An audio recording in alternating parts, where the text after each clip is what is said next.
8:57, les propongo cambio de tema porque pasan otras cosas. Siempre les digo eso, pasan otras cosas, hay otras historias y hemos venido contando las historias que encontró Javier Yules en el recorrido por La Mojana. Y encontró, dice Yules, el lugar donde queda Macondo. Es el lugar que se inventó Gabo. La gente dice que queda allí, en el municipio de Sucre, en Sucre, que allí está Macondo, el Macondo de Gabo. Esta es la historia, Javier Yules.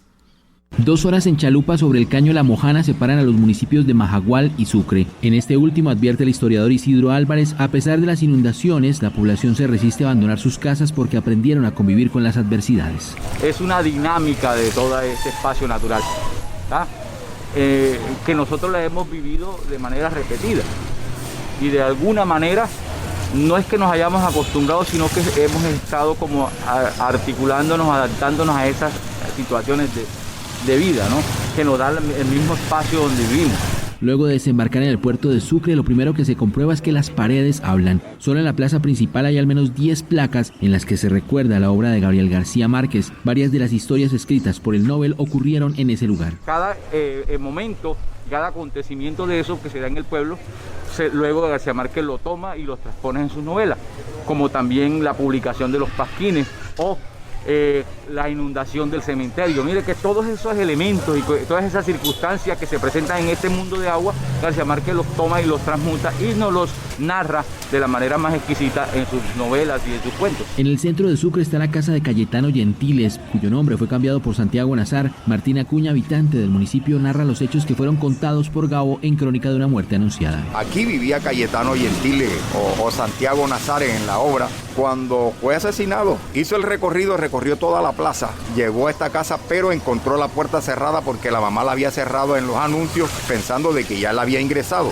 Siguió y recorrió, llegó hasta el callejón pensando de que podía entrar por la parte de atrás, pero no le dio tiempo porque fue alcanzado en el callejón, ahí fue donde fue asesinado, acuchillado, pero él regresa, nuevamente ingresa por la puerta, ya le habían abierto y cayó en la sala, ya bastante moribundo.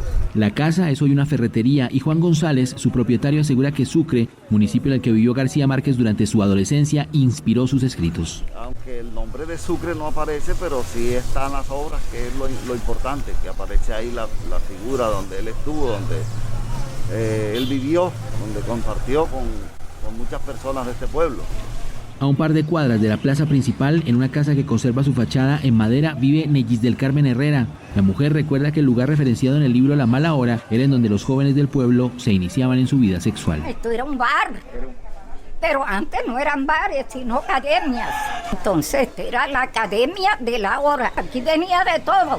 Así pasaba, por eso usted habla de una academia, o sea, aquí traían a los muchachos a iniciarse. Por eso era que era la academia de la hora. El Club Sucre, en donde ocurrieron los hechos del cuento, En este pueblo no hay ladrones, y la casa de María Amalia de Álvarez, protagonista de los funerales de la Mama Grande, también permanecen en pie y son conservados en el municipio. Como si fuera un cuento escrito por el propio Gabo, en Sucre, a pesar de la inundación, los habitantes continúan sus vidas contando historias y haciendo memoria de lo que allí ocurre.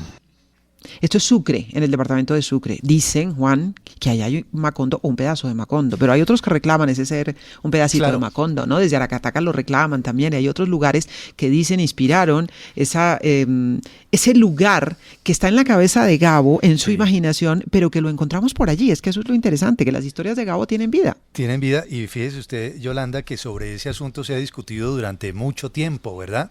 ¿En dónde queda Macondo? ¿Dónde está Macondo?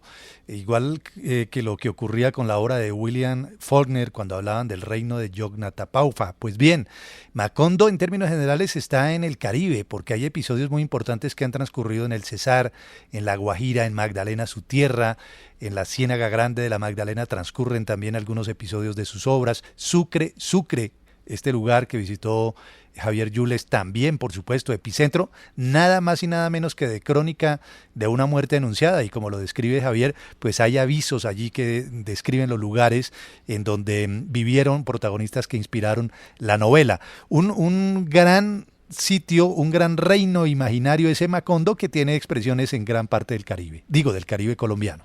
Del Caribe colombiano. Y esto era en Sucre, departamento de Sucre, en el recorrido de Javier Yules por la zona de La Mojana.